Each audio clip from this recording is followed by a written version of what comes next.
Man, what's up, everybody? Hello, hello, hello. Y'all know what time it is. We have here at another edition of the Roth Talk podcast where we talk that talk. Man, we are been cooking, man. There's been so many dope people that's been on the show thus far. And tonight we have another special guest. Shout out to my guy Q Lee that's gonna be pulling up on the scene, man. Y'all make sure y'all tap in and follow my guy. He has done so many great things in the industry, the music industry, as well as the movie industry. We're gonna be talking about that as well. Man, we're gonna be talking about his upbringing. But with that being said, I want to just really shout out my people out there that's been supporting me, my crew. Shout out Auntie Jackie. Shout out to my guy Box, man. Shout out to everybody rocking with the crew, the Music Network and No Egos Club. We're gonna talk about Clubhouse as well. Once we get on the ones and twos with my guy, he needs a few minutes. He gonna need a few minutes before he taps in. But we definitely gonna get into it. And man, I just want to shout out to my past guests. Man, I've had so many dope guests. Make sure you go back out there and check out my previous guest that's been on there, my guy Q. Bring him up. Man, let's get it going. Hello, hello, hello. Okay. He's gonna pull up. Well, when you pull up, my guy, pull up. But man, I've had so many dope people on that's on the show. Shout out to Bob Sumner. Shout out to Paul Porter. Shout out to J.R. Swift, Hannon Lane. Man, June Archer, man, we've had so many dope people that's been on the Roth Talk podcast, and I got about two more people that's gonna be pulling up on the podcast before it does I end season one. Also, make sure you go on YouTube. Check me out on YouTube, Roth Talk podcast on YouTube. You can see a lot of the previous episodes on there. Also, follow us on the Instagram, Roth Talk Podcast as well. But I do want to also say before we start the show, we lost man, we lost a special brother, man. R.I.P. to Young Dolph, who unfortunately had passed away yesterday. So I would not be remiss without telling him RIP. And I'm glad for I'm not glad, but I'm glad I was able to get to hear some of your music. That's what I really wanted to say, because I mean, Preach was one of my records right there. So we just we got to stop the violence in this this industry, in this world. It's a lot going on. So just make sure y'all continue to pray for those people out there, man. Make sure you continue to do the right things out there, because, man, I'm telling you, it's a lot going on in the United States of America, but, we can persevere through and keep it going, man. So with that being said, well, my guy's going to be here in a little bit. I want to make sure we got the people pulling up. So with that being said, I also want to shout out to my partner that's going to be with Casino Gang. I also want to shout out to my artists. We've been having a lot of dope records, a lot of dope music coming out. So just make sure you continue to tap in with that as well. And man, let me just make sure I see you got my guy in here, man. Hopefully y'all can hear me out there. Let me see if he can pull up in here. Make sure my service is rocking. Make sure we good in here.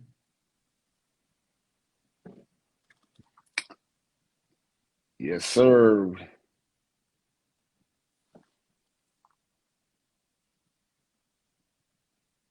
Right. There we go. All right. We rolling now. We in there. So got my guy Q coming in the building, man. Listen, this guy has done some amazing things. I'm excited to hear how, his journey started, how he got into this, of course, movie business. He worked with some big companies, man. I don't want to talk too much about it, because I got to let my guy come in and let you know about, how he got his start. And there we go. Hello, hello, hello, my guy. What's up going on? What's going on? How you Sorry, doing, man. bro? I just ran into the office, and I was running a little late, but I'm here. Hold on. Hey man, Let we me, here, my guy. That's all that there we matters go. is that we in here. Oh yeah. No, it's been a hectic day, but I'm gonna be walking around a little bit, but let's get it going. Hey man, you know we in here. We in here, man. Again. Thank you again to my guy Q. I know you're a busy man. We got a lot to talk about, so I thank you for your time, man. And I got a lot of questions for you, so I hope you're ready to do some talking, my guy. So, thank I you am again for ready. being I on the am ready. show. All right. Hey, well, I always like to start out for those who don't know about my guy Q here. Just give the people a brief synopsis of who is Mr. Q Lee in the building. Who we're talking to today? Oh, am I supposed to introduce myself right now? Yes, sir. Yes, sir. You know that, my guy. Okay, cool. Let's see. Where do I start? I'm a small town kid from Seattle, Washington. This area called Mercer Island. Didn't know anything about entertainment or anything. I was an avid baseball fan, big time fan of the Seattle Mariners. And then sports kind of interested me into entertainment. And then entertainment brought me to Sony Pictures Entertainment in 2001. I worked there for about 10 years in marketing and in distribution. Um, because the highlight of my career working at Sony was I was the assistant to the chairman of the studio, Jeff Blake, for a good 5 years, which put me in a very interesting scenario where uh, I was able to inherit his network of A-list talent and creators and chairmen of other studios. And it just put me in a whole different world of entertainment where I could see the entire system from top to bottom.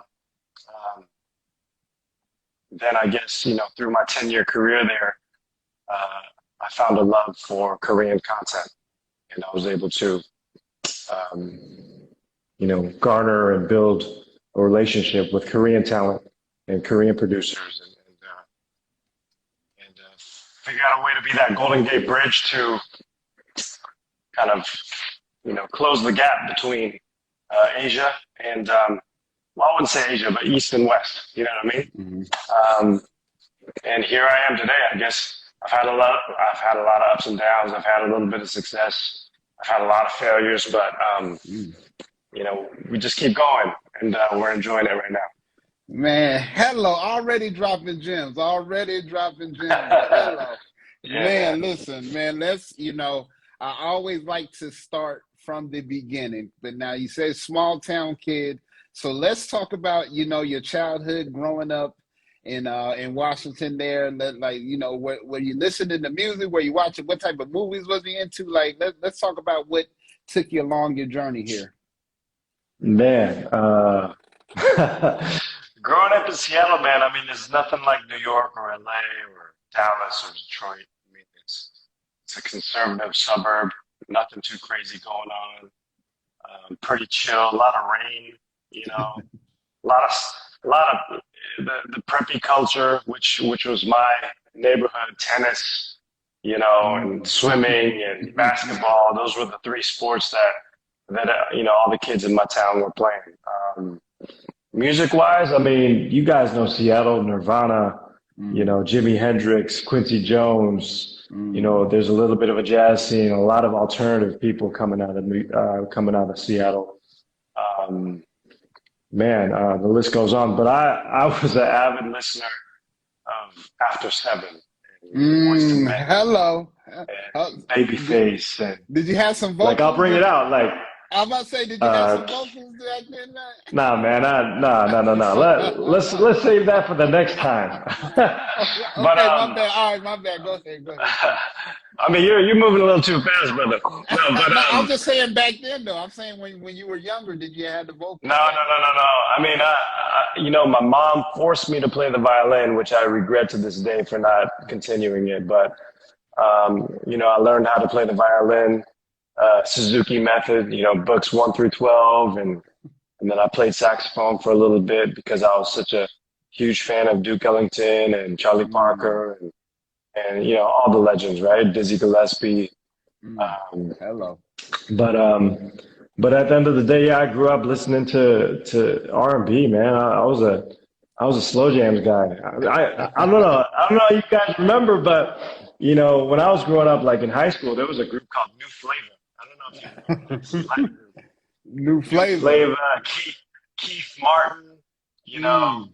Tevin Campbell. I Hello. listened to all of it, man. I listened to all of it, and then Dre, obviously Dr. Dre and Eminem, Mm. Tupac, Too Short, and all those guys, man. I enjoyed listening to stuff like that. I wanted to be the cool kid, Mhm. because to me, African American were like cool people to me. I want to be like them. So I even started talking like them at one point, and then they're like, get out of here. You know what I mean? So, um, you know, I had a huge, I mean, my neighborhood was very Jewish. So I Mm. had a good 90% of the people in my community were all Jewish. And there was a very small percentage of minorities. There were some well-to-do Japanese and Chinese people in the community and some African American people. But, my idols and my heroes were African American: Ken Griffey Jr., Mm. Michael Jordan, Quincy Jones, Clarence Avon, all these people that I studied ever since I was a kid. So like, I had a huge influence from those legends. So Wow. that's what has really brought me to here today. But yeah, I grew up with that kind of music. Sports, baseball was my big thing. I loved basketball, but I sucked. I couldn't make a free throw for the life of me. Um, but I stuck to baseball. I swam a little bit, played a little tennis because that was part of our community. But Mhm. baseball is still my first love at the end of the day. Okay, now what position did you Yeah, play? man. Hey, man, center field was my thing. Hello, that was me. I But played center field. yeah, but in my mind and my back, my number was 25. But Mm. uh, to give respect to Ken Griffey Jr. back in the day, I didn't want to steal his position. You know what I mean, or his number if I ever Oh, played his the number 10. Mariners. Right. If I So play for yeah, Seattle. yeah, man. So in the back of my mind, I was like, if I ever play for the Mariners, Yeah. I can't take his number, so I guess I'll be number 25 and I'll play left field. Hello. So that was like a dream I had when I was a kid. But Man. you know, Okay. And we're it's we're we're funny. all doing yeah, we're all doing other things now. Hey man, it's funny. I played the violin as well, and that's one of my regrets as well that I didn't see it through because I got clowned by my some of my friends, and they told me it was a girl instrument, and then I quit. But Yes, I actually did enjoy playing. You know what I mean? So right, I'm right with you on that, man. That's one of my regrets as a absolutely. youngin, man. So okay, so Yeah. let's fast forward to going into high school. You know what I mean? Like what was your kind of scene, your vibe? I know you said you was into the sports and were you doing any music, producing any music, or were you doing anything with music at that time? Nah, man. When I was in high school, I was in the jazz band. So Mm. I was first, second chair, playing alto sax. Up until freshman year of high school, I was in the orchestra, and then I kind of weaseled my way out of it so I could play the sax. So I was in the band, and I was in the marching band because you automatically you're required to be in the marching band if you're in the band. Hmm. So I was on the sidelines rooting for our football team, but then senior year of high school, I was like, forget band, man. I want to play something cool and be a cool kid. At least my last year of school. Uh-huh. So I quit. I quit the band and I joined. I walked onto the football team.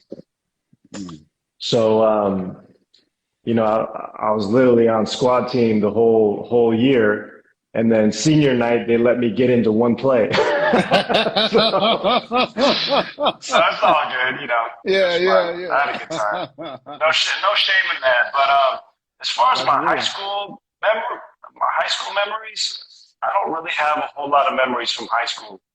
Um, I got to kind of reinvent myself when I was in college. So Mm. when I went to University of Washington, my life took a little bit of a turn, and in a good way. And Hmm. I was able to kind of reinvent myself and my future and how I want to mold myself into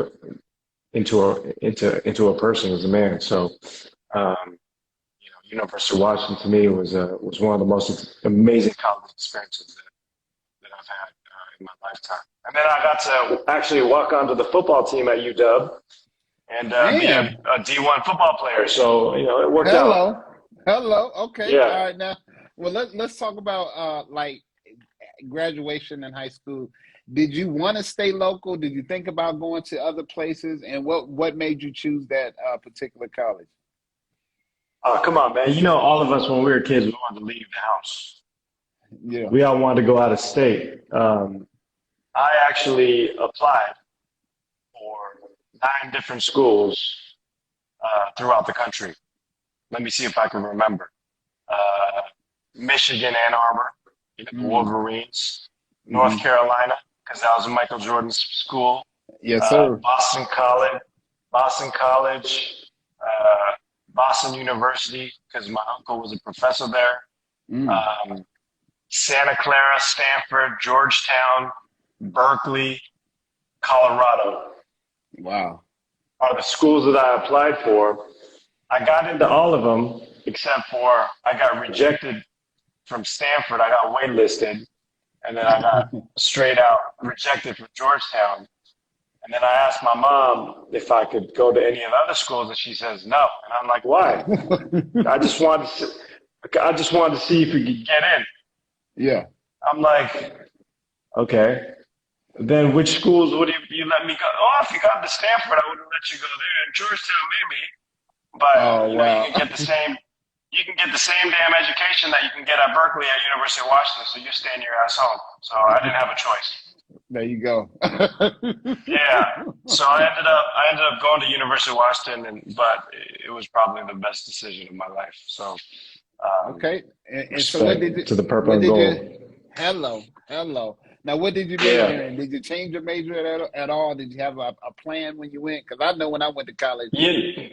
I choose my freshman orientation. I had my idea on one thing, but then I saw this nice looking lady, and I went the wrong way. But I ended up changing. I went to political science. I don't know what I was thinking about. She's like, I'm in political science. I said, me too. You know what I mean? So Yeah. now, what about you? How was what did you major in? Well, you know what? My good girlfriend Irene's online. Hey, Irene.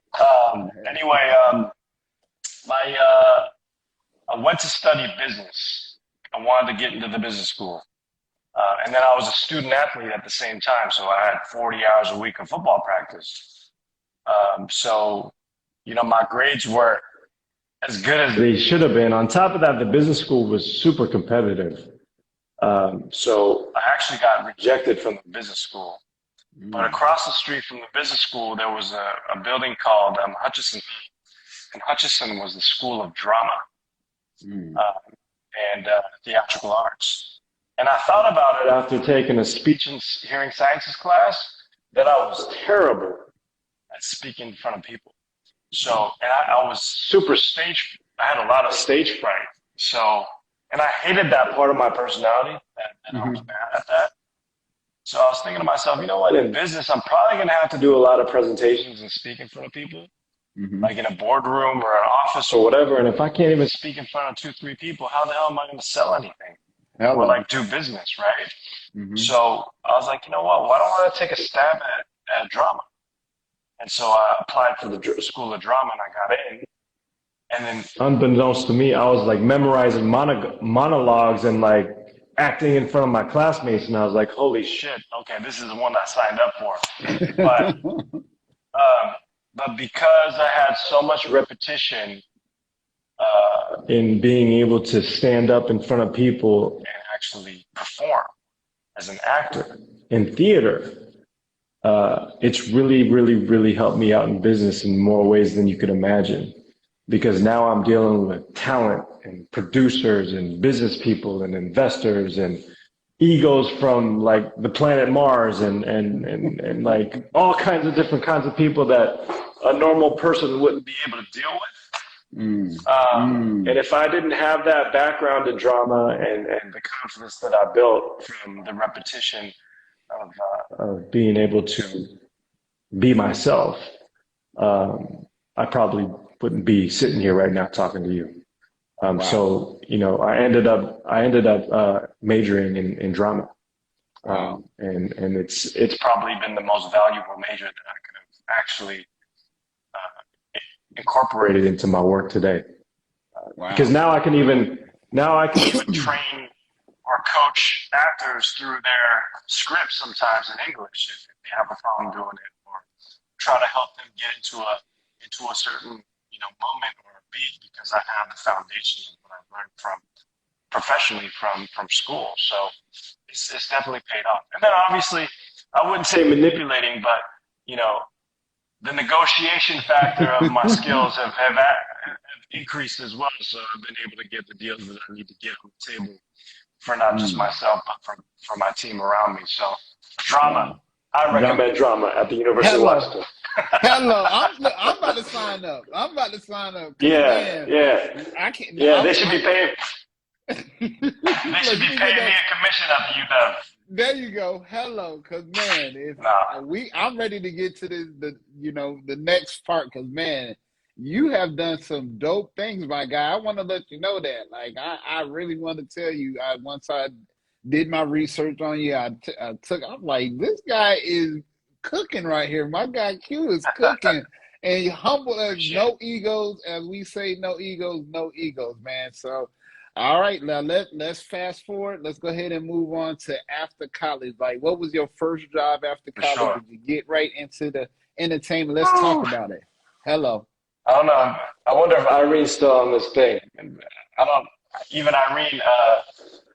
Irene's a very old friend of mine. She worked with me when I was at Sony Pictures, and she may not even know this story because I didn't tell anyone this story until Gangnam Style broke out. But Mm. when I graduated from UW, um, my first job out of college was at Sony Pictures Entertainment. So I Mm. moved from Seattle to LA. And it was the first time that I actually went down to LA as an adult by myself. Um, but prior to getting the job, there's a story that I'll tell you. It's a long story, but I'll try to keep it as short as I possibly can. Um, During my time in Seattle, I made a lot of friends in baseball that were affiliated with the Seattle Mariners and Major League Baseball. And I had met a reporter that was covering Chan Ho Park at the time, back in the day. Mm. And when was it? 99 was the first year that baseball started interleague play, when the Mm. National League and the American League were actually playing each other during the season. And so the Dodgers and the Mariners squared up in Seattle one trip, and there was a conglomerate of Korean reporters that came with Channel Park to cover his game. And I had happened to befriend some of those reporters. One that happens to live in LA, even still today. And he said, "Hey, if you ever visit LA one day, you could stay at our house, and I'll show you around town."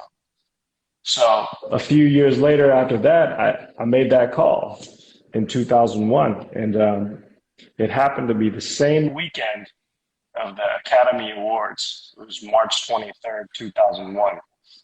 And I was staying at my buddy's house, and I was like, "Yo, isn't the Academy Awards like down the street from your house over at the Shrine Auditorium?" He's like, "Yeah." Like, "Well, I've been watching this thing on TV my entire life. Right. Can't we like just go over there and just like go check it out?" And he's like, "That's the stupidest thing I ever heard." I'm like, "What do you mean?" It's like, you can't go there. Like, only famous people can go in. I'm like, "No, I'm not saying go into the ceremony, but like if you watch TV pre-show, there's all these fans outside like hollering and clapping and watching Yeah. watching people walk the red carpet and whatnot." I said, "I want to see that." And he's like, "Well, you can't do that either because like there's people that camp out 3, 4 days before the show just to Mm. get that spot." Mm. And I'm like, "Well, okay, but have you done it?" And he's like, "No." And I'm like, "Then how do you really know? You know? Then you don't know Right. because you've never done it." Right. So I was like, I'm gonna go. So, I had initially brought down some suits to wear because I was trying to do interviews Mm. when I was down in LA. And I suited up in my black suit and I just went to the Academy Awards, like just walking around. And I Uh-huh. literally like, you know how when you're a kid, you go to a baseball game or a basketball game, you get the cheapest tickets. You Yeah. sit all up in the third The row, and then all of a sudden, nosebleeds. as the yeah, and as the game gets towards the end, people are leaving because they're trying to beat traffic. You start taking Started their seats, and walking all of on a sudden, down. you're like courtside. You know what I mean? So I used to do that. So like during this whole Academy Awards pre-show thing, because I was by myself, I was just like, squeezing in between people and walking through, trying to get closer and closer. But at the end of the day, I saw a group of Asian people, and that just blew my mind. I was like, how are there Asian people at the Academy Awards? This is just impossible. And they were all suited up in their tuxes and whatnot. And that got me really curious. So I went closer and closer to try to see who they were.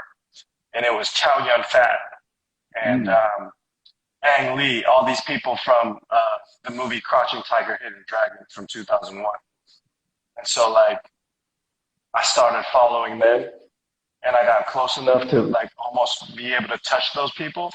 The security guards, like, all of a sudden thought I was suspect. But then, like, I got scared because I didn't want to get caught for doing something wrong. And they're like, what are you doing? And then I froze because I didn't know what to say. Uh-huh. I didn't do anything wrong yet, you know what I Yeah. mean? But then they thought I didn't speak any English. And then they saw the Asian people behind them. They're like, oh, sorry, go ahead. Yeah.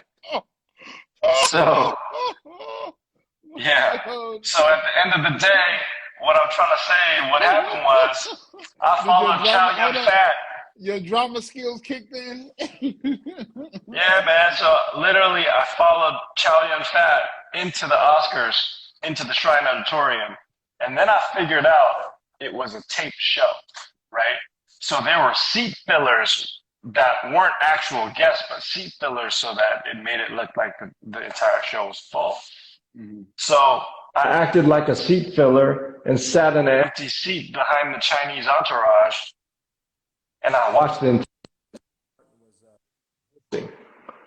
Um, and at the end of the day, um, Crouching Tiger, Hidden Dragon won 4 Academy Awards. And then when that happened, they thought I won because I was part of the entourage. Yeah. So like I was like clapping with everybody else saying congratulations. So and then what happened was I followed them to the after party. And the after party was at Crustacean in Beverly Hills. And when I got to the after party, I found out that the movie Crouching Tiger, Hidden Dragon was marketed and distributed by Sony Pictures Entertainment. So when I was in that party, I started getting business cards of all the Sony executives that were there. And they all were very nice to me because they thought I was part of the entourage of the actors. Wow. And literally what had happened after that was I started, you know, emailing and calling all the people that had met. One of the people that had met at that party was this guy by the name of Paul Smith, and he was like the Grim Reaper of Sony Pictures Entertainment. He was the guy in charge of firing and hiring people at the studio at the time, Sheesh. and I had befriended him. Literally a month later, he invited me to his office just for a casual meeting because he couldn't quite remember who I was. And then after I kind of rekindled that relationship and told him, how I was, related to the people from the cast of Crouching Tiger, I literally said, "Hey, I want to work here." And next thing you know, he stuck me in marketing, and I was the assistant to this guy named Arthur Shapiro, who was the head of creative advertising at the studio at the time. And then a year later, I got promoted into Jeff Blake's office, who was the former chairman of the studio. And then Irene was my counterpart down the hall that was working for the president of marketing. So at the end of the day, How did it start? I snuck into the Oscars. Then I crashed a party, and then that's it. That's history. Hold on one second. 뭐 필요하세요? 타키? 네. Wow. 갖고 가세요. Um, they have to move my car. Sorry. No, Um, you're good, man. But hold on, man. We gotta backtrack. so that's what happened. That's what happened. Your friend tried to stop you from going, though. We gotta talk about that part. He was trying. He Well, was like he didn't stop. He didn't stop me from going. He just didn't have the confidence that. He to was saying go. it was too late. He was telling you like, "Hey, man, it's too late for you to go." But you really. Yeah. So what was on the inside of you that really told you to go? Like what? Like let's talk about that moment. Like what was it like? Man, I'm about to just go. I'm bored. Like what was it? That made you wanna? Oh, you hear me? I'm coming back. Okay. Yeah, I can hear you. Can you hear me? Okay, sorry about that. Yeah, I got you. Say that again. I said, so I just want to go back to that moment of you going before you heading there. Was there something telling you to go to the show, or you just really wanted to go to the show and you was like, I'm gonna go no matter what? I just wanted to experience what it was outside. I wasn't trying to get in, Yeah. but it just, I literally innocently I was at the right place at the right time. Wow. And I saw the light at the end of the tunnel. I'm like, I gotta go. So I went, Man, you that's know. I mean, amazing. you can't do that now, No. not in 2021, but Yeah. back in the day, at least during our time, like 2000, 2001, it was still possible. And Yeah. it wasn't calculated at all. I was just acting like I was at a Seattle Mariner game in the nosebleed seats, and then just trying to get down to the box seats before the end of the game. And that's the same kind of Yes, sir. strategy that I took when I went to the Shrine Auditorium in 2001. I mean, then it moved to the Kodak Theater after that. But when I went to the Oscars in Yeah. '01, it was at the Shrine, right across the street from USC. But it was an incredible night. It was incredible.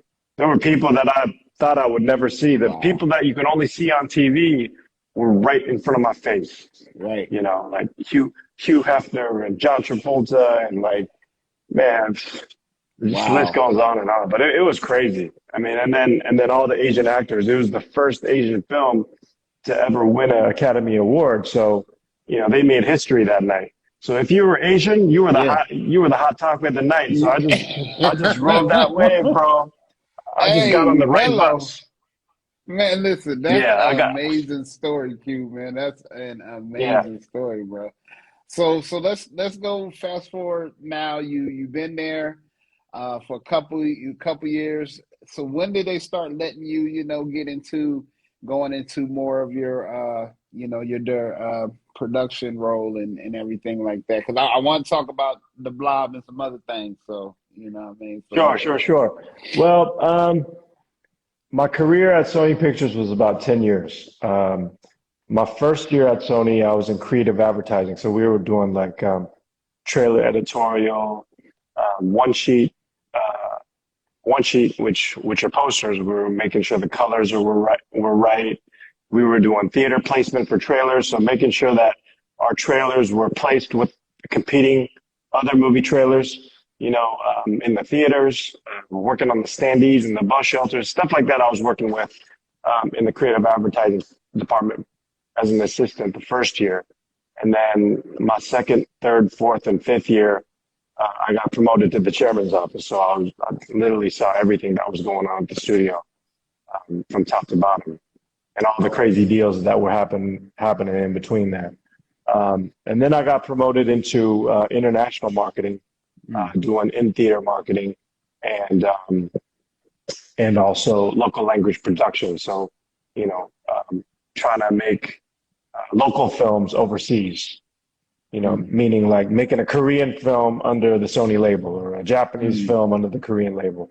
Under the Sony label. So doing stuff like that. So I got involved in a little bit of distribution, a little bit of casting, and all that kind of stuff. And I guess that kind of catapulted my interest in getting more into the independent producing scene.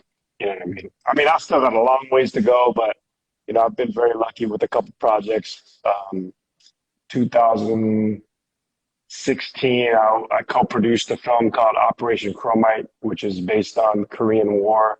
I had the privilege of casting Liam Neeson to be General MacArthur in our film, which was a huge help for us when we were doing marketing and actually shooting the film itself. And then I was a part of another film called Along with the Gods, which is also a Korean film based on Afterlife, and I was involved in the music licensing aspect of that film. So, I dabbled in a lot of different departments in production, and now, I'm full fledged into producing. Not just film, but music as well.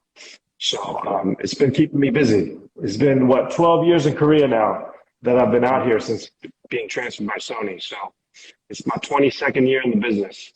Wow, man, that is so dope. We got to talk about the music because, man, that you Yeah. are part of history, my guy. Like, do you know that? Like, do you wake up in the morning, like, think about, like, I'm No, really, like, not, like, hold on, Q. Like, do you really, really think about, like, I really got the number one song, like, pretty much ever, like, in history right now? Like, you're a part of that? no, I don't. I He said honestly no. don't. No. I mean, you're talking about Gangnam Style, right? Yes, sir. Um, Gangnam Style, man, just like me sneaking to the Academy Awards, man, I just got lucky. I mean, um, that's a long story too, but if I tell it to you real short, in '09, when I was still working at Sony, um, I had the opportunity to co-produce a girl group with my fellow producer um, in London. His name's Elliot Kennedy. And an executive, former Disney executive named John Neerman, who was based in Hong Kong. I was introduced to them back then, and we had this opportunity to create and produce a girl group called Blush. And it was a five girl group, five girls from five different countries. We Mm. went to India, Philippines, China, Korea, and Japan to cast Mm. one girl from each country. So it was like a literally making the band kind of audition process that we did for 8 weeks straight in Hong Kong. Oh, And we wow. broke it down to five girls from each country. And then we started doing these little tours. And we opened for Justin Bieber in Hong Kong in 2009. And that's where our relationship with Scooter started. And then literally, fast forward to 2012, Scooter calls and he's like, yo, I saw this video online. It's the funniest video I've ever seen. I want to buy the rights to the song. And I'm like, okay, but I tell you what, I'll bring him to you. Just give me a Mm. couple days. I'll find Sai. I'll bring him to you. Put his song on the radio. We'll make this happen. And he did what he did. Scooter put him on the radio. We took him to the Dodger game. Called my buddy Martin Kim at the Dodgers and played Gangnam Style during the seventh inning stretch and made Sai dance in front of everybody. Scooter put him on Ellen when Britney Spears was on the show and came out backstage and Brittany had to do the horse dance, and then just like one thing that led to the next, and just all of a sudden, like within a week, he was the biggest thing on the planet. Scooter was getting all the publicity in America. I was getting some publicity in Korea, and it was just like this triangle offense that like Phil Jackson had put together for us or something, right? Like in our dreams. And like all of a sudden we were the biggest thing on the planet for the next year. And that literally changed the course of my career as well in Korea because I got so much media attention from that. But um, we were lucky, man. I don't think that's something that could have been. I don't think that's something that could have been strategized. It just Right. felt right, and we were at the right time, at the right place. We had a lot of powerful friends that were ready to help us. And Scooter Braun, man, and man, if he didn't do what he did, I don't think we'd be here Yep. today. On top of that, it opened up so many doors for BTS, Hmm. for Parasite, for Korean content, for Korean cosmetics, for Korean everything. Because prior to Korea being anything, made in Japan was number one all the Yep. time. Yep. Toyota, Mitsubishi, Panasonic, Sony, whatever it is. If it said made in Japan, everyone was buying it. Yep. But now it's our time, and if it says made in Korea, everyone's buying it, and that really humbles me and makes me proud of what everyone's doing today. But I think the music business had a lot to do with being able to catapult that opportunity. So I'm blessed, but um, by no means I cannot say that I can't take credit for all that by myself, man. Oh yeah, I no, had no, so for many sure. powerful people helping me in the background. So for me, I was just along for the ride, bro. I mean, Yeah. yeah, I did make the connection and we strategized a little bit, but besides the one that was sweating his ass off and dancing on stage, it wasn't me. Killing it, man. You Listen, know, man.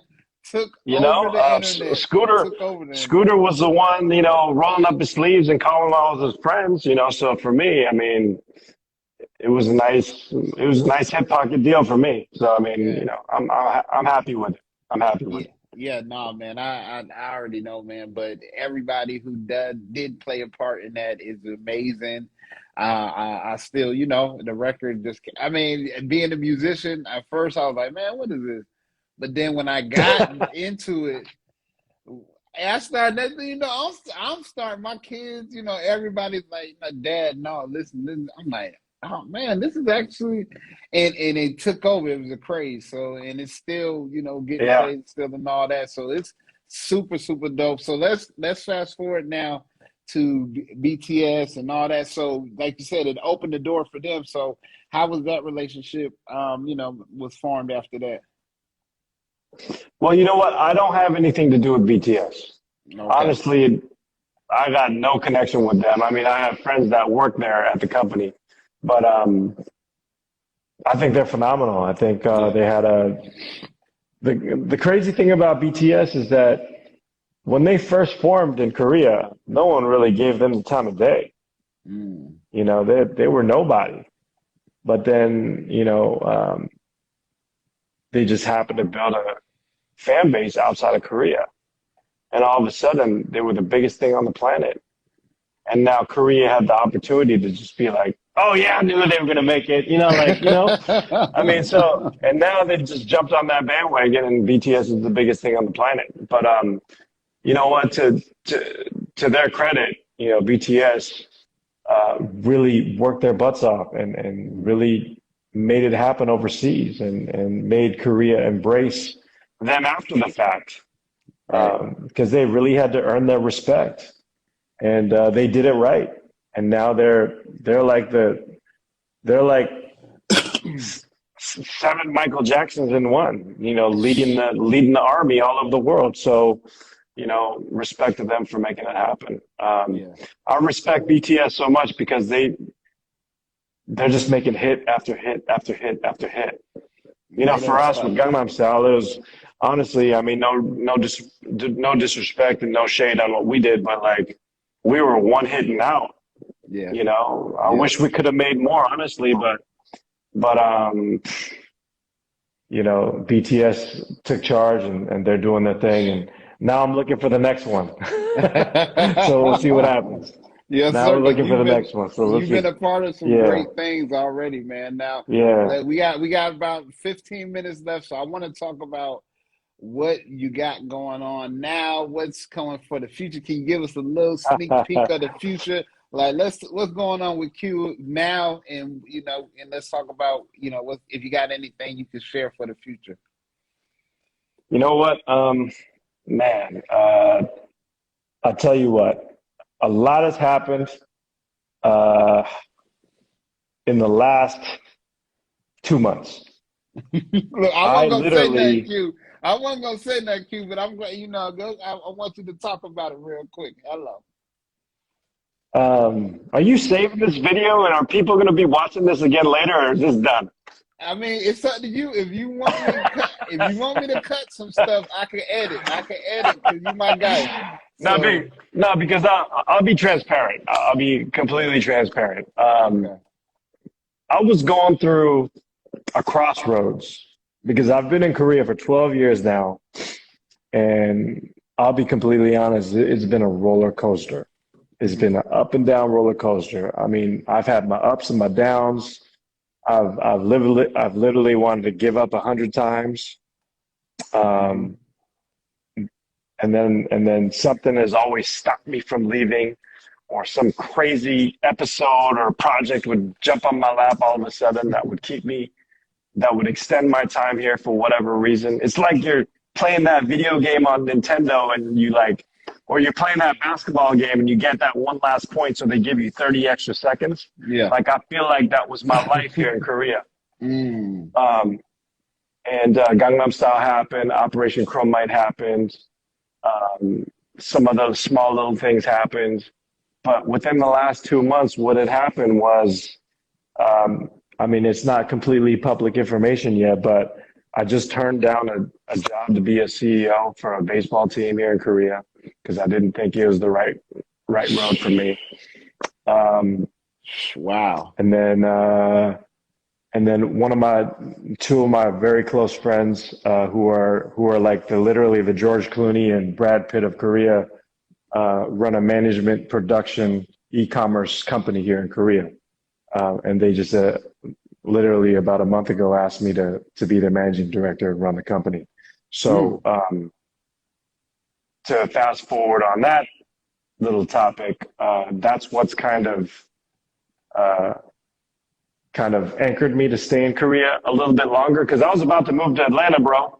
I was about really? to move to Atlanta and start a business with Ronnie Jackson and Oh, get yeah, the really school? big into the music business and all this kind of stuff. But like, Hmm. I got stuck again, man. So I'm here. I'm the managing director of Artist Company, which is a company that's owned by Jung Jae Lee and Woo Sung Jung, who are two very well-known actors here in Korea. One of which is the star of Squid Game, number 456. I don't know if you watched Squid Game yet, but Jung Jae is my business partner, and we're working together here now. Wow. So I'm stuck. So Man. literally, you're in my office right now. This is my office here. Got a bunch of Squid Game stuff here. See all that garbage. Yeah, man. Wow. So I mean, so we're busy, bro. We're doing all kinds of crazy stuff. Um, we got, hopefully we got Squid Game 2 coming, soon. Hopefully, I think the director's working on that. Um, we have like we have another show coming out on Netflix called The Silent Sea, Mm, which is produced by our other business partner. That's going to premiere on December 24th on Netflix, A Silent Sea. Um, and then Jung Jae, the star of Squid Game, is in post-production on a film called Hunt, which is an espionage film that we're shooting here in Korea. It's going wow. to be his directorial debut. He's also starring in it. He wrote it, so we have a lot of work ahead of us. But in the meantime, we're in award season right now with the Gotham Awards coming up in New York at the end of the month, and then the Critics' Choice, the People's Choice, Sheesh. the Emmys, and the SAG Awards coming up. So we're campaigning the hell out of Squid Game and and our guy JJ. So Yes, sir. for those of you that are watching, please vote for him and support him and help our cause in Korea to be the next big thing. So that's what we're working on. We got a lot of things That's going on. dope. It's exciting. It's kind of scary. It's a little blurry at the same time. Mm, I've been trying to get the hell out of Dodge and get back to Seattle or back to LA or Atlanta, but I'm stuck in Korea for a little while. It's looking like so I'll be here for a bit, but it's wow. exciting. It's an exciting second act. I don't know what to expect, but I'm gonna take it in stride and enjoy the ride. Man, congratulations on all that, my guy, Thanks, man. man. It's an amazing quick. I mean, come on, like That's why I'm glad we friends. I feel like I need to be a part. I need to shake your hand so I can be the next craze going across the nation, man. Because you are the Yeah, golden man. But child in here. like I said, I mean, I didn't produce the project. I'm No, along I for the know. ride Listen, you too. can't not. I know you're not trying I'm to along take for the ride. credit, Q, but you have been around. Listen, you are attached to the situation. So I always Yeah, say, I got a little whoever is lucky. attached to the situation is supposed to be a part of the situation. So again, I congratulations to appreciate you it. and your business partner. I'm gonna support you. You know, I'm gonna vote. You know, I gotta. You know, whatever you need from me, you got. You know that, my guy. So Appreciate it. yes, sir. So we got a few more minutes, got a few more questions. What can you tell those people who are trying to break into the entertainment industry? What is some advice you can give them, being that you've been in it for the time that you have? We know it's a tough business that it can be. What is something that you can tell somebody who's very interested in getting into it? Well, I think for me, I mean, there's only so much you can learn in school. I mean, obviously going to school is cool, and there's a lot that you need to learn from the books and stuff, which builds your foundation. But those of you that are watching, or that are going to be watching later, um, invest as much as time is into studying as you invest in time in making friends, because knowing people is half the battle, and maintaining those relationships and building genuine relationships where you can parlay off of each other and support each other and build together is the most important thing in the world. And in today's world, I mean, even us, and even more so the young kids these days, have so many resources and are so privileged. I Hello. mean, man, we had to memorize shit back in the day, like for hours and hours to make sure Yes. that we passed the test, or to Yes. just to get through life. I mean, I still remember my pager number. And I man, mean, I had I still, people had their own code, and I had to memorize who yeah, code it was. I memorized every 500 freaking extension numbers when I was at Sony Pictures. Like, I had to memorize everything. Now all you gotta do is Google shit, and it's like, boom, you go, hey Siri, blah blah blah blah blah, Right. and gives you the answer in like 2 seconds. So like, how privileged are we, right? We don't even have to use our brain anymore. But Mm. what is very important is to really garner and to really build genuine, strong relationships that have credibility and value, um, and know how to use those networks in the right way. Because a lot of the stuff that we do in this business, especially me as an executive producer and you as a music producer, doing A&R and making beats and meeting songwriters and artists and whatever it is, it's all about trust and Yes. credibility Yes. and believing in each other, right? So if you don't have that, you're not going to make no hits. Hello. You gotta have faith in each other, and there's got to be value in the relationship in order for something beautiful to happen. So, I mean, for me, it's like I really uh, spend a lot of time in investing into relationships and making sure I have the right people, on my team, and I damn for sure make sure I have a bunch of people that are smarter than me on my team so that they can put me in the right position as well. So Yes, it's sir. really about strong relationships. Yeah. No, definitely, definitely. And I want to bring it back. What brought you to Clubhouse as well? Because you just dropped some gems right there, but you just made me think about because that's where we connected at. You my guy, so we've had some great conversations. But what brought you to Clubhouse, and how'd you get there? You know what? That's fun. That's a funny question. So one of my old colleagues at Sony, her name's Jennifer, um, in January, uh, invited me to Clubhouse, and I didn't know what it was.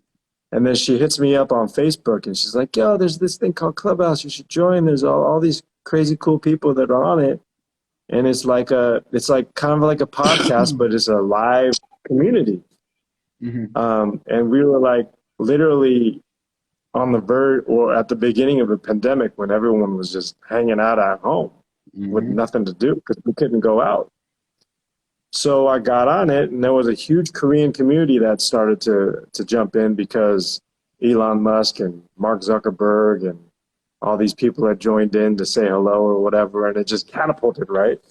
And then I started reconnecting with people that I haven't spoken to for years. And then it just made me gain a lot of interest because they were talking about, you know, the crypto market and sustainable energy and 3-minute news. And I mean, there's some weird rooms in there too that we shouldn't even be, you know, connected with. But like, it was interesting to just kind of delve and just sponge a lot of information from people all over the world. So, you know, for at least the next couple weeks to a month, I was just kind of researching and just jumping in rooms and listening. And then I ran into yours, and it was kind of fun. And so that's how we all connected. But that's how it all really started. It was very organic. I didn't know what I was getting myself into. It was a great way to kill some time. It was a great way to just turn it on like the radio and just listen to people speak and hear actual real news from real people rather than manipulated news from, I'm not going to mention where, but like, you know, there's news is very manipulated at sometimes, you know, especially during an election. I mean, but like, you know, it was just a great way to hear other people speak from all over the world and hear news from their part of the world. And I thought it was fun to just kind of like turn it on when I was listening to it in the shower or, you know, just leave my phone next to me when I'm doing work and whatnot. So to me, it was like changing channels on the radio. Yes, sir. Yes, sir. Yeah. Well, So all right, man. Well, we got 3 more minutes, my guy. So I always want to end the show with, what is something that you would tell the younger Q, looking back where you're at now, and then let's talk about you right when you get out of college. What is something that you would tell yourself, you know, just kind of after you going through your journey now? Damn.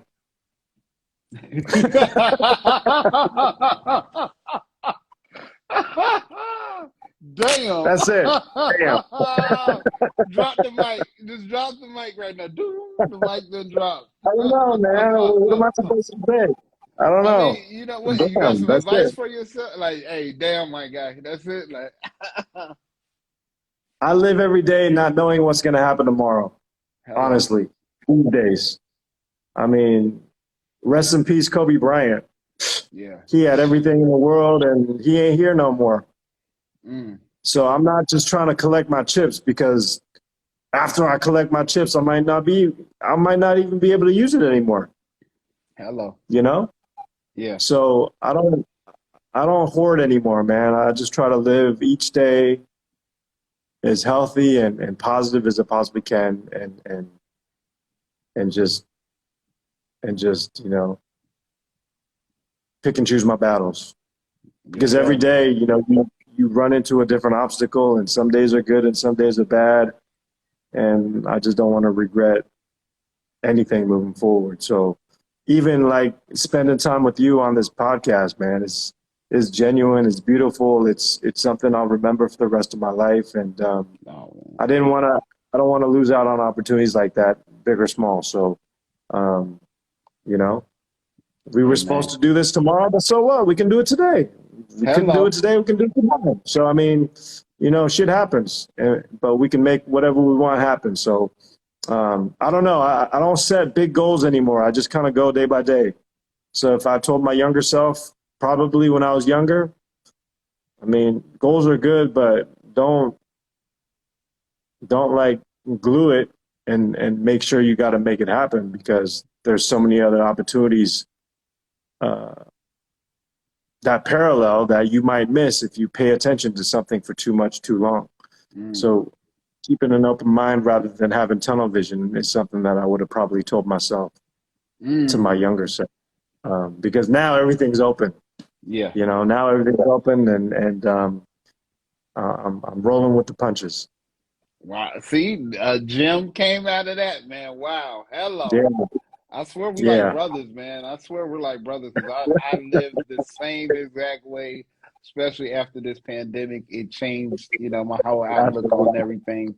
And I had big plans for 2020, but we got through that. Now we're getting ready to go to 22. So again, thank you again, Q, man. You're such a humble guy. You're a real guy. And it's funny because there's certain people that on Clubhouse, they can go through one ear out the other, but then there's certain people that I connect with, and you was one of those guys that I just connect with. Like, hey, man, that guy is cool as ever, and I appreciate you again, and I will remember this interview because I don't think I laughed this much in any of my podcasts because We'll do you's a another one. wild guy.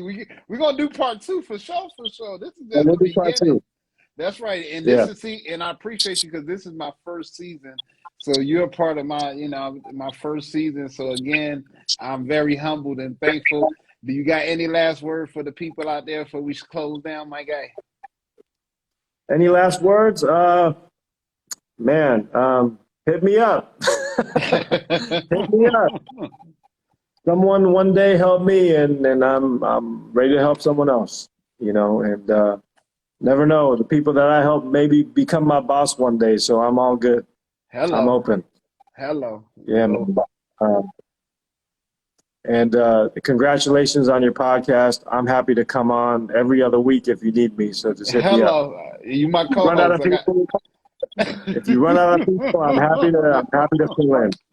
That's right. That's right. Because we skipped over some things. We could have went some more hours just talking about so many Yeah. dope projects that you are part of. But again, Q, thank you again. This has been another dope episode of the Roth Talk podcast where we talk that talk. So make sure you go back. You can rewatch some of my previous episodes. This episode will be on there. And what I'm doing, Q, I'm doing everything now, and then I'm gonna put it on all the podcast sites a little bit later, probably the top of the year. But again, thank you, my guy. And hey, man, I'm gonna holler at you in these clubhouse streets. And hey, man, enjoy yourself out in the career. And when you back in the States, let me know, my guy. Let me know. We gotta link up.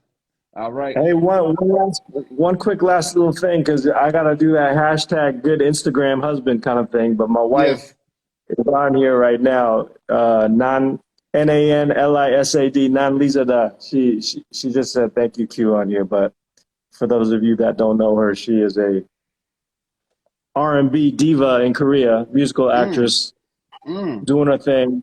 She's coming out with a new song at the end of this month. So root for her, vote for her, click on her, and please keep tabs on her. I appreciate it. Tell her come through the room so we can play her song and put it on our playlist, man, on our No Eagles playlist. So we love to support the artists out there, man. And the Q, you my guy. So whatever you need, I got you, my guy. So again, thank you for your time. I know you're very busy. You got a lot of work.